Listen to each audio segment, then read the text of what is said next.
आज का सत्र करते हुए सबसे पहले मैं अपने आप को बहुत बहुत बहुत गौरवान्वित महसूस कर रही हूँ, क्योंकि हमारे साथ जो दो महिलाएं बैठी हैं उन्होंने ऐसा बुलंद इतिहास लिखा है कि उस इतिहास से हमारा वर्तमान और भविष्य दोनों ही बहुत प्यारा, सुंदर, अच्छा और उम्मीदों भरा नज़र आता है। आज लिट चौक में वंडरफुल वुमनियाँ, वो जिन्होंने न सिर्फ अपने लिए बल्कि अपनी आगे आने वाली पीढ़ियों के लिए भी दुनिया को वंडरफुल बनाया है। ये वे वुमनियाँ हैं जिन्हें शेयर करते हुए हम सभी को गर्व होगा। इस कार्यक्रम को इंदौर के में लिट चौक के साथ साथ मध्य प्रदेश साहित्य अकादमी भी आयोजित कर रही है और मध्य प्रदेश साहित्य अकादमी का आयोजन का नाम है सुभद्रा कुमारी चौहान स्मृति में खूब लड़ी मर्दानी। जी हाँ, ये दोनों वही हैं, खूब लड़ी मर्दानी। सबसे पहले मैं आपको इनका छोटा छोटा परिचय देना चाहूँगी।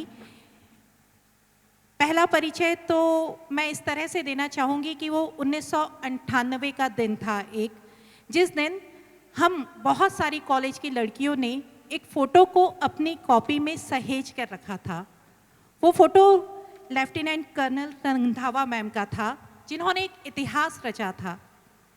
कुछ समय पहले ही रंधावा मैम ने अपने पति को खोया था, वे शहीद हुए थे। मैम ने उनको खोने के बाद उनकी वर्दी को सिर्फ सहेजा ही नहीं था बल्कि उसे पहना भी था। उन्होंने सिर्फ 8 महीने के अंदर, जी गौर फरमाइएगा, सिर्फ 8 महीने के अंदर रंधावा मैम ने, जो कि अभी लेफ्टिनेंट कर्नल हैं, उन्होंने, जिन्हें कि हम रोमी के नाम से सभी लोग जानते हैं, रोमी मैम ने 8 महीने के अंदर न सिर्फ ट्रेनिंग ली बल्कि जब उनके पति को कीर्ति चक्र मरणोपरांत दिया जा रहा था तब मैम ने वर्दी पहनी, हाथ में अपनी बिटिया को लिया गोद में, जो कि सिर्फ 2 साल की थी, और यह कीर्ति पदक लिया। आप सोच सकते हैं कि एक बहुत बड़ा कदम, जिसने कि पूरी, जिसको कहते हैं मिलिट्री में एक नई धारा शुरू की। मैम, मैं जानना चाहूँगी कि क्या हुआ था उस समय।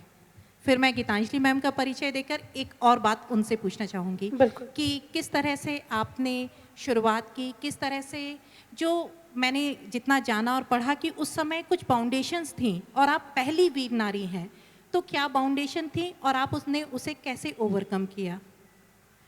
धन्यवाद श्रुति। सबसे पहले Indore, thank you so much हम सबको यहाँ इनवाइट करने के लिए और अपना पक्ष रखने के लिए।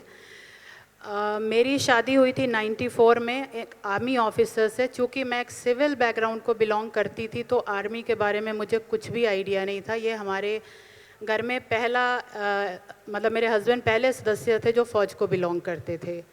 94 में हमारी शादी हुई थी और शादी के बाद हमारी पहली पोस्टिंग फरीदकोट में हुई थी। नवंबर 95 में मेरी बेटी बॉर्न हुई थी, जिसका नाम बहुत पहले ही मेरे हस्बैंड ने रख दिया था सिमरन, क्योंकि वो चाहते थे कि लड़की ही हो, मतलब पैदा होने से पहले ही उसका नाम रख दिया था। उसके बाद उसका फर्स्ट बर्थडे मना के नवंबर 96 में मेरे हस्बैंड की पोस्टिंग हो गई थी 2RR और वो वहाँ चले गए थे। दिसंबर में वो वहाँ चले गए थे और उस दौरान मैं अपनी सिस्टर के घर मूव कर गई थी, क्योंकि मेरी बेटी की कुछ परिस्थिति ऐसी थी कि वो एक तो वीक बॉर्न थी, उसका कुछ था कि उसको अकेले ध्यान नहीं रखा जा सकता था। सो मैं अपनी सिस्टर के घर मूव कर गई थी एंड जून 97 में एक बहुत ही बहुचर्चित सीरियल आता था, मैं भूल गई उसका नाम, सुबह सुबह 9 बजे आता था। हम लोग वो देख रहे थे एंड रिंग बजती है और मेरी सिस्टर कहती है कि रोमी तेरा ही फ़ोन होगा, क्योंकि इस टाइम पे उन्हीं का फ़ोन आता है। तो आगे से किसी ने फ़ोन उठाया और बोला कि घर में कोई बड़ा है। मैं, मेरी सिस्टर, उसकी 2 बेटियां और मेरी 1 बेटी, क्योंकि उनके हस्बैंड मर्चेंट नेवी में थे तो घर में हम सब लेडीज़ ही थी।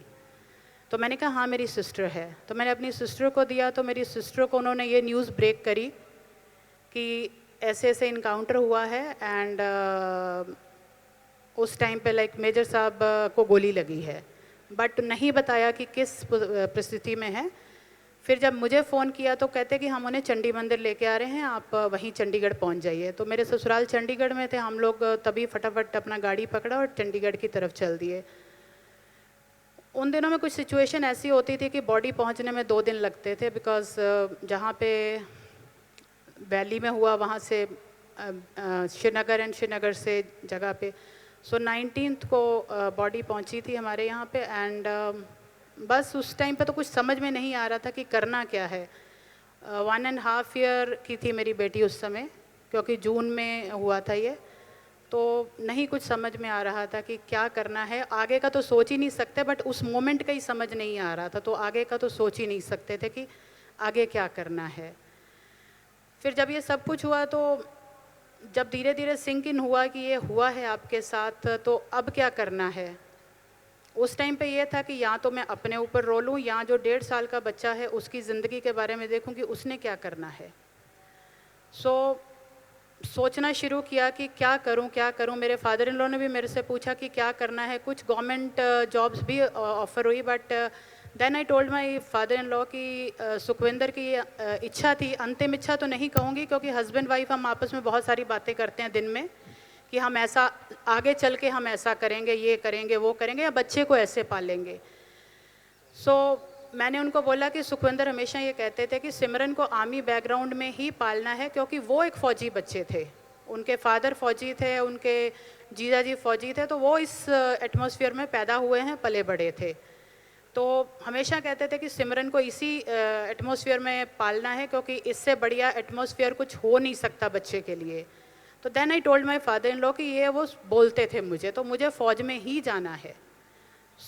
मेरे फादर इन लॉ ने तब मुझे बताया कि यस लेडी ऑफिसर्स हैं, लेकिन उनका एक क्राइटेरिया होता है कि उनकी उम्र 25 साल होनी चाहिए, ग्रेजुएशन तो ये तो सब कुछ था, अनमैरिड होनी चाहिए। मेरे केस में मैं 27 साल की रही होंगी उस टाइम पे, एंड मैरिड एंड बच्चा। तो देन हमने आर्मी हेडक्वार्टर में अप्रोच करा, तब जनरल मलिक ने टेक ओवर ही किया था। मिसेस मलिक आगे बढ़ी, हमारा केस उन्होंने लिया, एंड उन्होंने ये मिनिस्ट्री ऑफ डिफेंस से हमारा age relaxation, marital status relaxation हमें मिला, बट उन्होंने हमें ये बोला कि प्रॉपर एसएसबी तो आपको क्लियर करनी पड़ेगी, जो बाकी फिज़िकल चीज़ें हैं वो तो क्लियर करनी ही पड़ेंगी आपको। देन एसएसबी क्लियर किया, एंड अपने ही जन्मदिन पर 21 मार्च 98 को मैंने एकेडमी ज्वाइन कर ली थी। मैम वो दिवाली का दिन था, खुशियों का दिन था। मेजर साहब ने एक इन हाउस एग्ज़ाम में टॉप किया था, वो जानकारी भी आपको मिली थी, और अगले दिन श्रीनगर में जाकर आप संजीत सर से मिलने वाली थी। उसी समय आपको, जो दिन बहुत खूबसूरत जा रहा था, अपने जीवन की शायद सबसे भयावह और दुख भरी खबर मिली थी। आपने उन सारी चीज़ों को कैसे कोप अप किया? क्योंकि जितना मैंने पढ़ा जाना कि संजीत सर आपको रोज़ लेटर लिखा करते थे, कुछ लेटर आपको उनके नहीं रहने के बाद मिले, 15 दिन बाद आप अवसाद में गए, उससे निकले, आपने बालवाड़ी में पढ़ाया, आपने एमबीए किया, लेकिन फिर उसके बाद आप लौट कर वहीं आए जहां मेजर साहब की वर्दी थी। ये पूरा सफ़र कैसे शुरू हुआ, किस तरह से हुआ, और यदि मैं आपके क्षेत्र में अतिक्रमण ना करूं, तो जानना चाहूँगी कि उन लेटर्स में ऐसा क्या था? बिल्कुल। Thank you Shruti, and thank you Indore once again हमें इनवाइट करने के लिए। Thank you so much.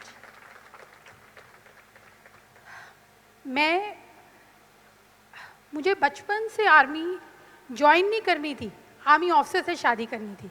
12th class से जो सपना देखती है ना लड़कियां, जो मतलब ऐसा होना चाहिए वैसा होना चाहिए, तो I always wanted to get married to an army officer. But शादी हुई, कॉलेज ग्रेजुएशन के बाद शादी हुई, and we were together only for 2 years।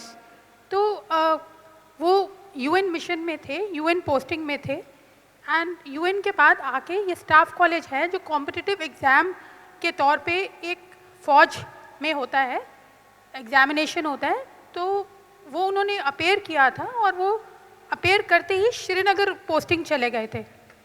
तो उसी दिन रिज़ल्ट आया, 2 महीने के बाद रिज़ल्ट आया and he had top staff college. तो मुझे था कि कहते हैं कि जो फर्स्ट 3 होते हैं वो बाहर जाते हैं, तो मुझे लगा कि अब तो मैं भी बाहर जा रही हूँ। सब रिश्तेदारों को फ़ोन कर दिया कि मैं जा रही हूँ बाहर, अब तुम लोगों को जो जो मांगना है तुम लिस्ट बना लो। तो फिर बट शाम को आईडी ब्लास्ट में पता चला कि 5 बजे आईडी ब्लास्ट हुई होगी, बट इमीडिएटली वो कॉल नहीं किया। तो रात को 10 बजे कॉल आता है, जो कि मैं कॉल की वेट कर रही थी। तब एसटीडी होता था, मोबाइल नहीं होता था। अभी जैसे मोबाइल है, वीडियो कॉल है, वैसा कुछ नहीं था। तो 10 बजे फ़ोन आता है कि उनको कुछ स्प्लिंटर्स लगे हैं, तो और ठीक है, वो ऑपरेशन हुआ है, ठीक है। बट इमीडिएटली नहीं बताते घर वालों को कि स्प्लिंटर्स लगे हैं, क्या है ये, मतलब सब धीरे धीरे एकदम बताते हैं। तो फिर around 10:30 they said that he is no more. And मेरी मदर इन लॉ, मेरे फादर इन लॉ, मैं अपने पेरेंट्स के पास आई हुई थी, और दूसरे दिन सुबह मैं श्रीनगर जा रही थी, मेरी फ़्लाइट की टिकट्स थी। सो बट देन हस्बैंड को लेके आए इन लॉज के पास, and then the chapter took a टर्न। देन मैंने नहीं सोचा था कि मैं कभी फ़ौज ज्वाइन करूँगी। मैंने सोचा था कि शुरू में तो एकदम नहीं दिमाग चलता कि क्या करोगे क्या नहीं करोगे लाइफ में।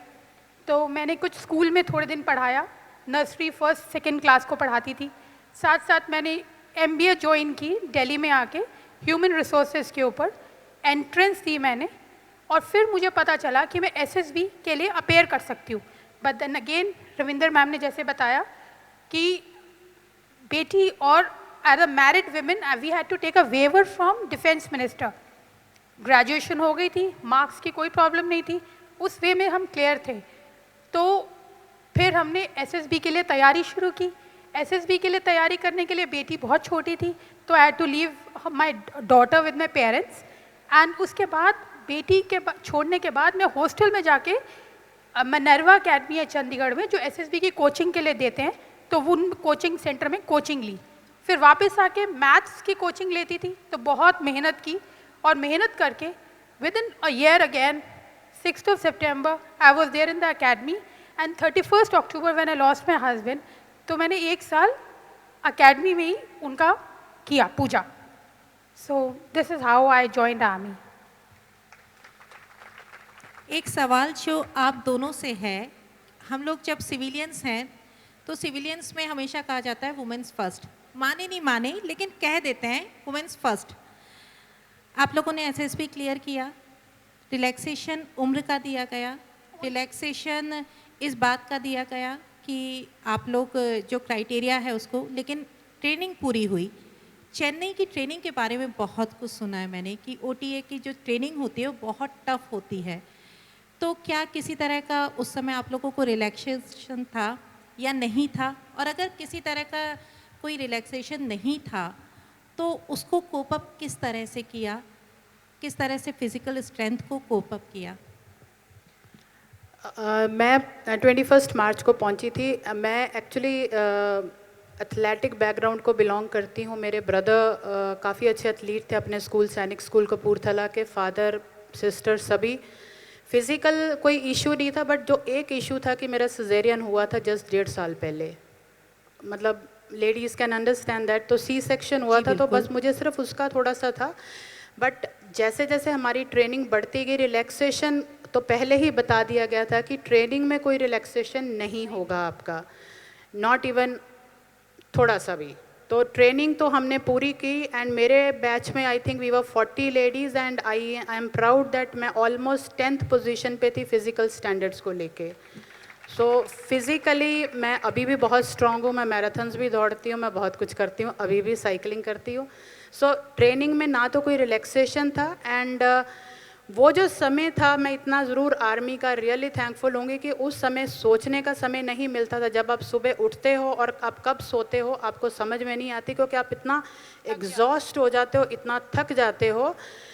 वो 6 महीने नहीं समझ में आए। सिर्फ ये था कि बच्चे को पीछे अपनी सिस्टर के पास छोड़ा हुआ है मैंने, एंड बस that was the only thing. मैं जानबूझ के LMG उठाती थी क्योंकि LMG और मेरी बेटी का वेट सेम था, तो मुझे लगता था कि मैं I am holding my daughter, Very nice. तो मैं हमेशा LMG प्रेफर करती थी। जब भी रनिंग करनी, कुछ भी करना, तो मैं हमेशा LMG प्रेफर करती थी उठाना।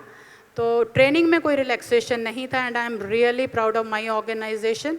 सिर्फ एक एज एंड मैरिटल स्टेटस का जो उन्होंने रिलैक्सेशन दिया था, दैट्स इट।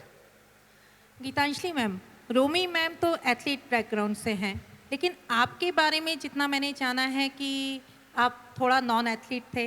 नहीं, I'm a badminton player. Okay. I'm a state level player. लेकिन आपने मुझे बताया था कि आप लेट उठते थे और वहाँ आपको बहुत जल्दी उठना पड़ता हाँ, था। बिल्कुल। तो किस तरह से सब कुछ कोप अप किया उस समय? हाँ, शुरू में बहुत मुश्किल होती थी, बट देन इनिशियल 6 मंथ्स जो मैं पढ़ाई करती थी, so my father use to make sure कि मैं 5 o'clock उठूँ, so that 5:15 I am out of the house and 2 घंटे थोड़ा चलूँ।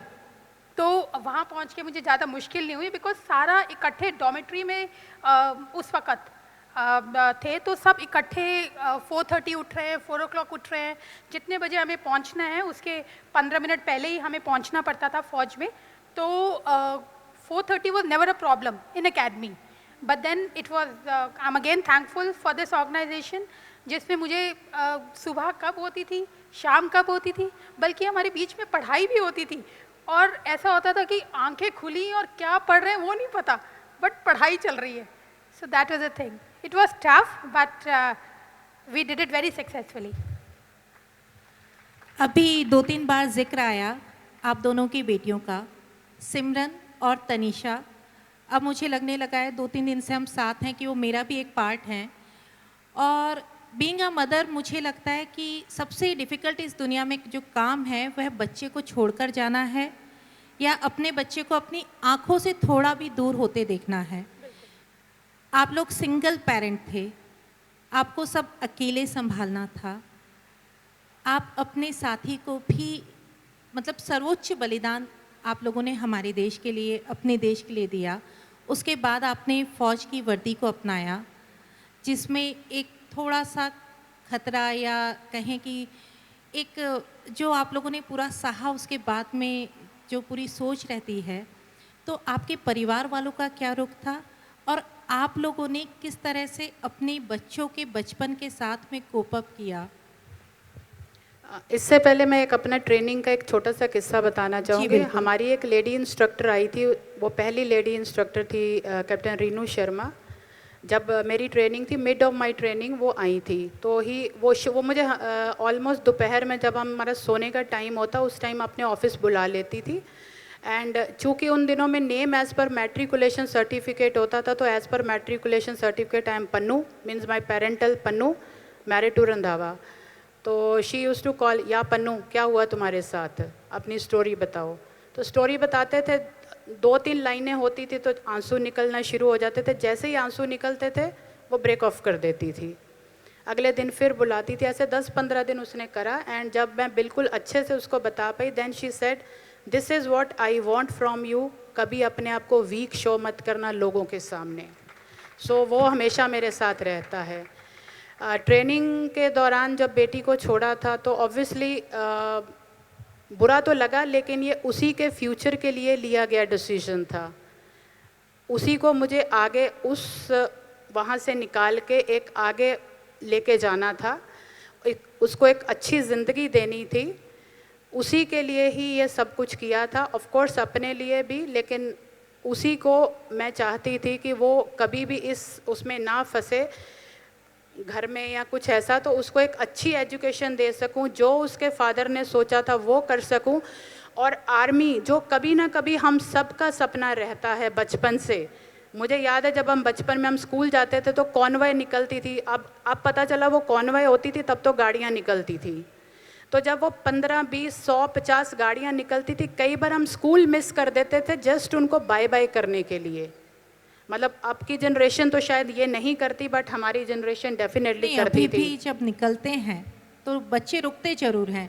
हाँ, हाँ। स्कूल शायद मिस नहीं करते, मैंने लेकिन बहुत रुकते हैं। मैंने बहुत बार करा, तो हमेशा लगता था कि फ़ौजी मतलब ऑफिसर तो नहीं पता होता था, बट हाँ फ़ौजी बनना भी चाह रहे थे, देश को सर्व भी करना चाह रहे थे, रास्ता नहीं पता था। अनफॉर्चुनेटली रास्ता ऐसे बना एंड अपने बच्चे की अच्छी लाइफ, अपने देश के लिए, अपने हस्बैंड का सपना फुलफिल करने के लिए I am really thankful to this organisation. Geetanjali ma'am, Tanisha को थोड़ी प्रॉब्लम होती थी और आप लगातार मतलब जितना कि हर हफ्ते उसके लिए ड्राइव करके जाती थी और आपके लिए वो ड्राइव भी बहुत पेनफुल होती थी, तो वो सारी चीज़ें क्या थी और किस तरह से फिर आपने उसको कोप अप किया कि आज तनिषा देश के बहुत अच्छे कॉलेज से MBA तक कर रही है? थैंक यू श्रुति। मेरी बेटी 5th में थी जब मैंने उसको डलहौजी में डाला एंड मैं नगरोटा में पोस्टेड थी, तो from Nagrota to Dalhousie it use to take 7 hours.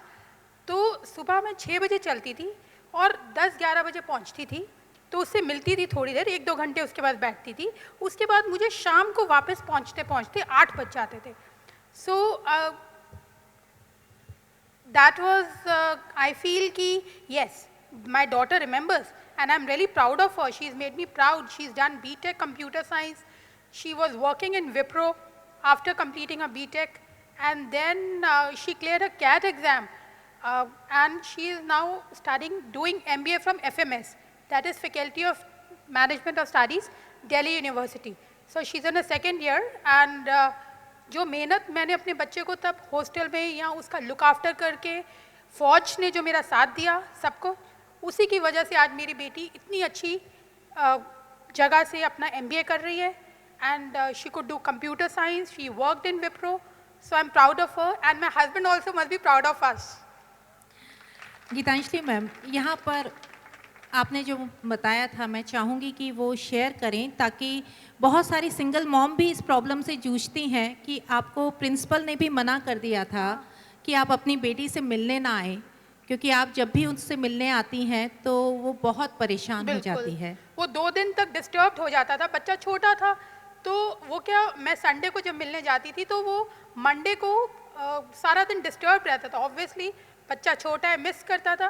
तो Tuesday morning she used to be perfectly fine, then Sunday आता था, then she used to wait कि after 4 days mother is again going to come. Then principal told me कि मत आओ, 1-1 महीने के बाद रोटेशन शुरू करो। But then I kept my daughter only for 3 years in the hostel, then I shifted her with me. Rumi ma'am, अब मैं सिमरन पर आती हूँ। ये किताब आप मुझे देंगे। अभी सिमरन ने एक बहुत खूबसूरत किताब लिखी है जो उसने अपने पिता की याद में लिखी है, उन पिता की याद में जिन्हें शायद उसने बहुत अच्छे से देखा भी ना होगा, लेकिन रोमी मैम ने उसके जेहन में उस किरदार को, उनके पिता के किरदार को जीवित रखा और उन्होंने जो किताब लिखी है सिमरन ने, वो है कॉस्ट ऑफ वॉर। हम बहुत बड़ी बड़ी हेडलाइंस लगाते हैं जब हम अपने किसी सैनिक को, किसी जवान को खो देते हैं, लेकिन 3 या 4 दिन बाद हम भूल जाते हैं। यह हमारी बहुत बुरी आदत है, लेकिन हम कभी ये नहीं सोचते कि जिस परिवार ने हम यहाँ आराम से बैठ सके, हम यहाँ सुरक्षित बैठ सके, हम यहाँ किसी तरह से त्यौहार को मना सकें, उसके लिए उन्होंने अपने एक साथी को खोया है, उन्होंने अपने परिवार के एक अहम किरदार को खोया है। उस पूरी भावनाओं को उसने इस किताब में उकेरा है, कॉस्ट ऑफ वॉर। मैम, क्या है इस किताब के बारे में और किस तरह से आपने सिमरन की जो कहेंगे मानसिक और जो यादें हैं उनमें उनके पिता को जीवित रखा? और मैंने थोड़ा बहुत पढ़ा है, ज़्यादा नहीं, लेकिन वो आपको भी बहुत एडमायर कर रही है और चाहती है कि एक दिन वर्दी पहने। इसका मतलब थोड़ा मैं यह कहूँगी कि स्टार्टिंग में बहुत डिफ़िकल्ट हुआ था। ऑलमोस्ट 3 साल तक मैं उसे बता नहीं पाई थी कि उसके पापा नहीं हैं, क्योंकि समझ में नहीं आता था। 1.5 साल की थी जब वो, 2 साल की थी मैं एकेडमी में चली गई। 3rd बर्थडे उसका मैंने एज एन ऑफिसर मनाया था जब मैं खुद ऑफिसर बन गई थी। बट 3 साल के बच्चे को यह कैसे बताओ कि आपके पापा नहीं हैं? तो वो जब मेरे से पूछती थी कि पापा कहाँ हैं, तो मैं कहती थी कोर्स पे गए हुए हैं, क्योंकि जनरली फ़ौजियों का यही होता है कि कहीं ना कहीं पापा नहीं होते। 5 साल की थी जब मेरी 2nd पोस्टिंग हुई, तो मे भी बच्चों ने बताया होगा, मे भी कुछ तो हुआ होगा, तो कहती बाकी पापा जब कोर्स पे जाते हैं वो वापस आते हैं, तो मेरे पापा कोर्स पे क्यों नहीं है वापस आए अभी तक। So perforce then I had to tell her, and जैसे ही मैंने बताया उसके बाद उसने मेरे से दूसरा क्वेश्चन नहीं पूछा था, शायद उसे पता था कि उसके पापा नहीं हैं, बट वो मेरे से एश्योरेंस चाहती थी।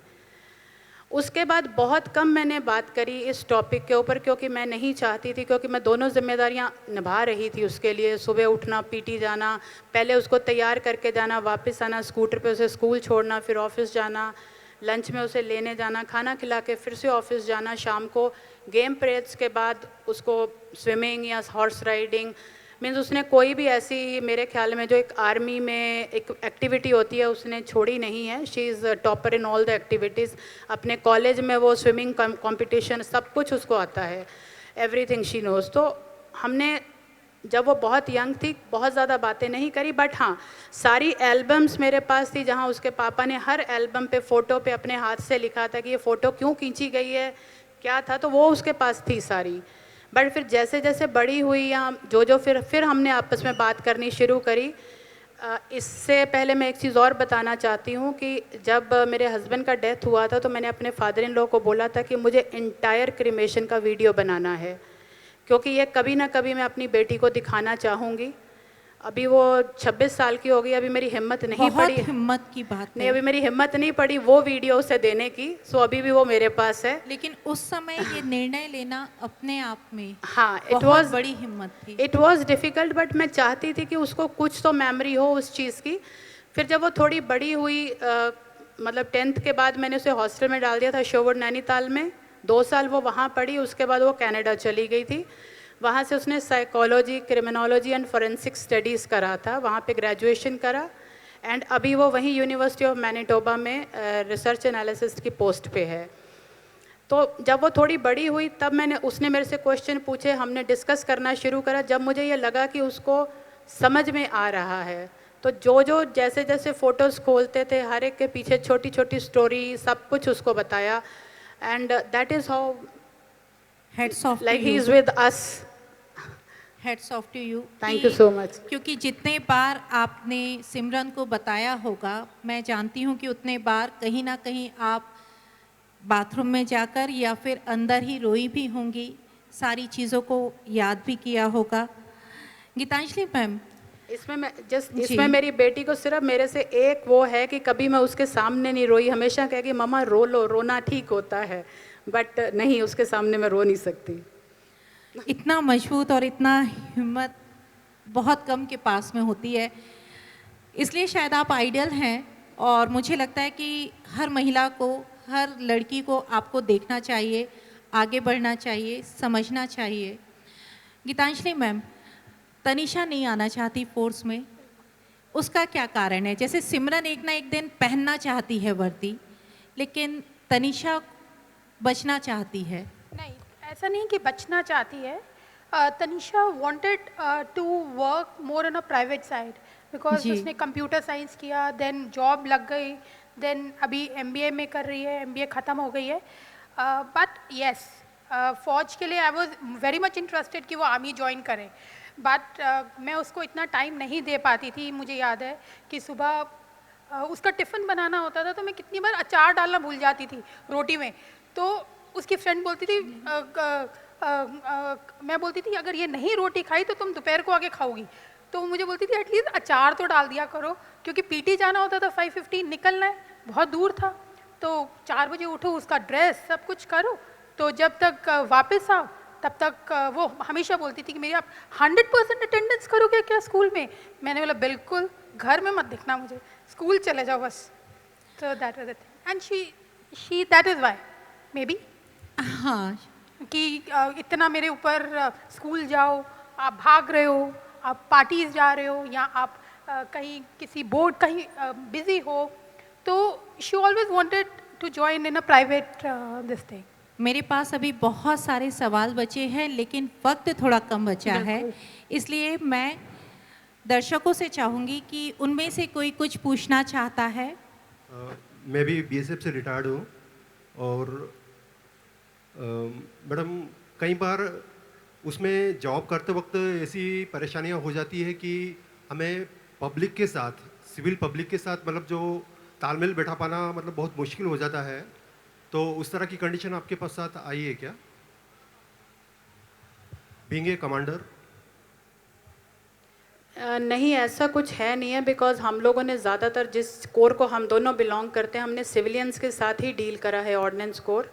तो हमारा majority of the time civilians के साथ ही रहा है, चाहे वो हमारे डेपो में काम कर रहे हैं, चाहे उनकी फैमिलीज़ बाहर हैं। तालमेल में कोई प्रॉब्लम नहीं आया है। बिकॉज डिपो में जो लेबर्स हैं दे आर सिविलियंस ओनली। हम ऑर्डिनेंस कोर के हैं जिसमें सिर्फ डिपो में सिविलियंस ही लेबर्स हैं। डिपो 2000 लेबर्स ही काम करते हैं। सो एज सच बाहर कहीं कभी प्रॉब्लम नहीं आई, बिकॉज उनके साथ इंटरेक्ट करना एक तरह से पता चल जाता था कि सबके साथ मिलजुल के रहना है, मिलजुल के बाहर अंदर काम करना है। दूसरे सवाल से पहले मैं रूमी मैम आपसे एक रिक्वेस्ट करना चाहूँगी कि सिमरन ने एक कविता लिखी थी अपने पिता पर, क्या वो कविता पढ़कर सुनाएंगे? हाँ जी, श्योर। ये जो बुक उसने लिखी है, इसका जो कवर पेज है वो भी उसी ने डिज़ाइन किया है, एंड थैंकफुली जो भी उसकी क्रिएटिविटी है वो उसके फादर पे है। मैं इतनी क्रिएटिविटी में बिलीव नहीं करती हूँ। तो उसके पापा अच्छा लिखते थे और अच्छी ड्राइंग भी करते थे। पोएम का नाम है the final goodbye. There once was you, there once was me, if only life wasn't so cruel, we could just be. With the time fleeting, let me bid you adieu. My last breath is for our nation, but my heart is for you. But my darling, I was born to be a soldier, and now I am dying as one. If only I could grow old with you, if only I could stay, if only. If only I could have one more day to call you mine, one more day to see my little one smile, to see those eyes looking back at me, one more day to be a family, if only. If only safety of our nation wasn't my duty, if only. Darling, you are my sunshine, you're my heart, but I can feel the darkness creeping in. I can see the first light and the final one. With these last words, let it be heard. For as long as there is you, there is me. For as long as there is war, there is a shaheed. पूरी भावनाएं उड़ेल कर रखती हैं कि क्या एक बच्ची feel करती है और क्या उस बच्चे के पिता भी फील करते होंगे। श्रुति, मैं बताऊं आपको, मेरी जी। बेटी अभी वॉर मेमोरियल में, हस्बैंड का नाम है तो दिल्ली में है। जब बच्चों का होता है तो नंबर कम आए, नंबर ज़्यादा आए, तो हम वॉर मेमोरियल ही चल पड़ते हैं, शायद वही नंबर बढ़ा दे। तो दैट इज़ अ थिंग। जी, अब पिता ईश्वर हो गए हैं। बिल्कुल बिल्कुल। आप अपना क्वेश्चन प्लीज़ पूछें। सबसे पहले तो आप दोनों मैम को salute. Thank you. Thank you so much. आपकी पूरी जर्नी में, आपकी लाइफ में आपको फैमिली और सोसाइटी का कितना सपोर्ट मिला और नहीं मिला तो आपने कैसे फेस किया उस लाइफ को? That's question. मेरे साइड में मेरे इन लॉज, मेरे पेरेंट्स, मेरे sisters, they have been a big support throughout from the very first day. जब मेरे हस्बैंड का हुआ था, मेरे बेटी जब मैं अकेडमी में भी थी तो मेरी बेटी मेरे पेरेंट्स के पास रही थी, एंड मेरी मदर इन लॉ आके बीच में रहते थे। So for me, my parents, my in laws, my sisters, everybody has been a great support throughout till today. और मेरे केस में मेरे पेरेंट्स, मेरी सिस्टर, इन लॉज की तरफ से थोड़ा सा मैं अनलक्की रही हूँ। सो अभी तक अनलक्की हूँ उस तरफ से। श्रुति जी, आपकी और मुझे लगता है सभागार में मौजूद हर व्यक्ति की आंखें बता रही ये सत्र की वानगी। मेरा सवाल रोमी मैम से है कि जब बेटी ने अपने पिता को फौज में ही, वॉर में ही खो दिया, फिर आपके लिए क्या चैलेंज रहा होगा उसे दूसरी बार ये बताना कि आप फिर फौज ज्वाइन कर चुकी हैं? किस तरह आपने उसे बताया होगा, किस तरह समझाया होगा? मेरे केस में चूँकि मैं फर्स्ट वीर नारी थी, तो मेरा तो एम ही था कि किसी भी तरीके से, बिकॉज मुझे अपने हस्बैंड का वो ड्रीम फुलफ़िल करना था जो कहीं ना कहीं हम लोगों ने डिस्कस करा था, नेशन को सर्व करना था, बट यस, हस्बैंड का ड्रीम फुलफ़िल करना था। जब उसको बताया था तब शायद वो 5-6 साल की रही होगी, बट उसको मतलब ऐसा नहीं था। वो she was proud of me and proud of her dad both. ऐसा कुछ नहीं था कि मतलब ऐसा कुछ होगा। बट हाँ, जब मैं श्रीनगर में पोस्टेड थी तब वो शवुड नैनीताल में पढ़ रही थी, लेकिन तब उसका जैसे ही वो न्यूज़ पढ़ते थे जहाँ भी कुछ होता था तो वह स्पेशल परमिशन लेके फ़ोन करती थी, आप बाहर मत जाना। मैंने कहा मैं तो सेफ़, मैं तो कंटोनमेंट के अंदर हूँ, मतलब I am not into a fighting war. तो बट उसको टेंशन रहती थी कि आप बाहर मत जाना बिकॉज बाहर ये हो गया। उससे मुझे श्रीनगर में रहते हुए मुझे श्रीनगर की खबरें उससे मिलती थी। तो डेफिनेटली एक बच्चों का थोड़ा इनसिक्योरिटी तो रहता है कि यहाँ हमने अपना एक पेरेंट खो दिया है और दूसरा पेरेंट वहीं बैठा है अभी। सो डेफिनेटली यस रहता है, बट पार्ट ऑफ लाइफ। नमस्कार, मैं विकास दवे साहित्य अकादमी से ही हूँ। अभी सबकी आंखें भीगी हुई है और गला रुंधा हुआ है। साहित्य को लिखने वाले और साहित्य को पढ़ने वाले लोग पूरे सदन में हैं। मेरा प्रश्न आप दोनों से नहीं है। मैं अपने साहित्यकार मित्रों से ये आग्रह करना चाहता हूँ। लगातार मैंने अब तक अनेक कार्यक्रमों में इस बात का आग्रह किया है कि हम जो साहित्य लिखते हैं उस साहित्य का समाज और राष्ट्र से सरोकार क्या है। सुभद्रा कुमारी चौहान ने लिखा, खूब लड़ी मर्दानी वह तो झांसी वाली रानी थी। इन दोनों बहनों ने उस प्रकार की कोई कविता लिखी नहीं, लेकिन अपने पूरे जीवन को कविता बना दिया। मेरा आग्रह केवल इतना है कि यदि सचमुच नई पीढ़ी कुछ लिखना चाहती है, वरिष्ठ साहित्यकार भी कुछ लिखना चाहते हैं, तो मेरा निवेदन है कि सुपर हीरो कहीं कल्पना में खोजने की आवश्यकता नहीं है। सुपर हीरो और सुपर हीरोइन आपके आसपास घूम रहे हैं। इन आदर्शों को नई पीढ़ी तक पहुंचाने के लिए आप सब कलम जरूर चलाइए। इस आग्रह के लिए मैंने माइक लिया था। धन्यवाद।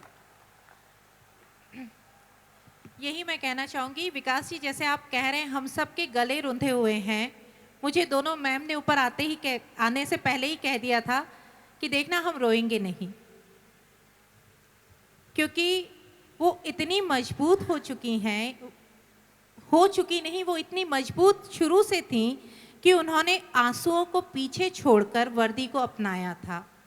और शायद हमें सभी को यही सबक सीखना चाहिए कि जब विपरीत परिस्थिति आती है तो एक तो जो दोनों मैम के साथ हुआ, एक के साथ थोड़ा गीतांजलि मैम के साथ बहुत अच्छा, रोमी मैम के साथ आधा अच्छा, कि पूरा परिवार साथ खड़े हो जाए, पूरा परिवार लग जाए कि हमारा व्यक्ति है वो कुछ करना चाह रहा है, विपरीत धारा में बहना चाह रहा है, तो उसके साथ खड़ा हो जाए।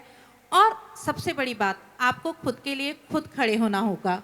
दोनों ही मैम मुझसे बार बार यही चीज़ बोलें कि वह अपने लिए और अपनी बेटी के लिए खुद खड़े होना चाहती थी, किसी और में अपने बच्चों को पालने का अक्स नहीं देखना चाहती थी। इसलिए जितनी भी विपरीत परिस्थितियाँ आई, जितना भी उन पर संकट आया, या एक माँ की तरह मैं समझ सकती हूँ कि कभी बच्चा बीमार पड़ा होगा, कभी उसका एग्ज़ाम होगा, कभी बहुत सारे उतार चढ़ाव आते हैं, कभी प्यूबर्टी के समय इमोशनल ब्रेकरेज होते हैं। उस समय एक टफ ड्यूटी को निभाना और साथ साथ अपने परिवार के दायित्व को इतने अच्छे से निभाना कि दोनों बेटियां कमाल कर रही हैं, दोनों बहुत प्यारी हैं, अपनी अपनी जगह सक्सेसफुल हैं और उतनी ही ग्राउंडेड भी हैं। तो मैम कैसे ये सारी चीज़ें, जैसे हम बात कर रहे थे कि वो बच्ची जब कीर्ति चक्र को देखती है, जैसे हम आप बता रहे थे कि जब वो मेमोरियल हॉल जाती है, सारी चीज़ें होती हैं, तो बच्चों का उस समय आपसे किस तरह से चर्चा रहती है, वह आपको क्या बोलती हैं? और नो डाउट आप पूरी दुनिया के लिए आइडल हैं, तो उनके लिए तो सबसे बड़ी आइडल हैं। जैसे अगर हम अपना तीनों का कंपेयर करें, मैं, मेरा हस्बैंड और मेरी बेटी। मेरे हस्बैंड बहुत इमोशनल थे, मेरी बेटी बहुत इमोशनल है। जी, अगर वो किताब में महसूस हुई, अगर मैं इन दोनों में कंपेयर करूं तो मैं स्ट्रांग हूं इन दोनों से। सो वो छोटी छोटी चीज़ों को, मतलब जैसे हस्बैंड सुबह उठे हैं, एक फूल लेके आएंगे चाय के साथ, तो मुझे ऐसा लगता है ये क्यों कर रहे हो ऐसा। तो ऐसे ही मेरी बेटी भी करती है। बट यस, मतलब है डिफ़िकल्ट, बच्चों को समय समय पे बताते हैं, लेकिन हमें ज़रूरी नहीं है कि हम बोल के एक दूसरे को सपोर्ट करें। कई बार चुपचाप एक दूसरे की आंखों में देख कर भी हम समझ जाते हैं। एंड आंखों की भाषा से ज़्यादा बात होती है रादर देन वैसे वर्बली मेरी बेटी काफ़ी अच्छा बोल पाती है, तो वो हमेशा मेरे को कहेगी आप अपने इमोशंस एक्सप्रेस नहीं करते हो, शेयर करा करो, शेयर तो मैं शेयर नहीं कर पाती हूँ, लेकिन वो सब शेयर करती है। आप हिमालय हो चुकी हैं, रॉक सॉलिड। जी गीतांजलि थी। नहीं, मेरी बेटी तो हमेशा मुझे बोलती है आप मुझसे शेयर किया करो, बातें शेयर करो। वो बिल्कुल मेरी भी माँ बन चुकी है, मतलब मुझे समझाती है कि आपको कैसे, किससे बात कैसे करनी है, कहाँ जाना है, कितना बोलना है। So my daughter has become that strong, she is become a big girl now. कहते हैं कि जब कठिन वक्त आता है तो बच्चे समझदार हो जाते हैं, और फिर शायद अकेले उन्होंने अपने पेरेंट को देखा है, तो अब उन्हें समय आ गया कि उन्हें लगता है कि अब हम अपनी मम्मी को भी संभाल लें। बिल्कुल बिल्कुल। But let me tell you one thing, daughters are more understanding toward the situations. जी, मैं बिल्कुल मानती हूँ। जैसा कि साहित्य अकादमी का भी सत्र था, खूब लड़ी मर्दानी, और सेना में हो चाहे पुलिस में हो, सर कहा जाता है। लेकिन मैं एक छोटा सा चेंज करना चाहती हूँ, थोड़ी सी लिबर्टी लेना चाहती हूँ, और आप सभी से कहना चाहती हूँ कि 1 मिनट के लिए हम खड़े होते हैं। बहुत सिनेमा का है लेकिन पसंद है, हाउस द जोश अगर मैं कहूँगी तो प्लीज़ मुझे जवाब में यस मैम कहिएगा, यस सर नहीं। हाउस द जोश, थोड़ा तेज, हाउस द जोश, हाउस द जोश। Thank you ma'am, Thank you so much. आप दोनों बहुत बहुत, जिसको कहते हैं हम लोगों के आदर्श हैं। और रोमी मैम, सच में मैंने आपकी फ़ोटो को बहुत लंबे समय तक संभाल कर रखा था, और निखिल जी, थरा जी, हेमंत जी, साहित्य अकादमी, लिट चौक, आप सभी को बहुत बहुत धन्यवाद कि उन्होंने मुझे यह मौका दिया कि मैं उनसे के साथ मंच शेयर कर सकूं जो मेरी आइडल रही हैं, और आप सभी ने सुना, उसके लिए भी बहुत बहुत धन्यवाद। यहाँ से कुछ लेकर जाइएगा, वास्तविक हीरो को, वास्तविक हीरोइनों को अपने साथ लेकर जाइएगा, और ज़िंदगी में जब भी कभी आपके सामने कोई कठिन दोराहा आए तो एक बार रोमी मैम को और गीतांजलि मैम को जरूर सोचिएगा, और सोचिएगा कि आपका संकट बहुत छोटा है, आप भी हिमालय चढ़ सकते हैं, क्योंकि रोमी मैम हिमालय चढ़ने वाली हैं, बेस कैंप तक तो जाने वाली हैं, स्कूबा ड्राइवर हैं, ये बैडमिंटन खेलती हैं, मैराथन खेलती हैं, ना जाने क्या क्या करते हैं। Thank you so much. Thank you so much, Shruti. Thank you, Thank everyone. you, Thank you so everyone. much. Thank you.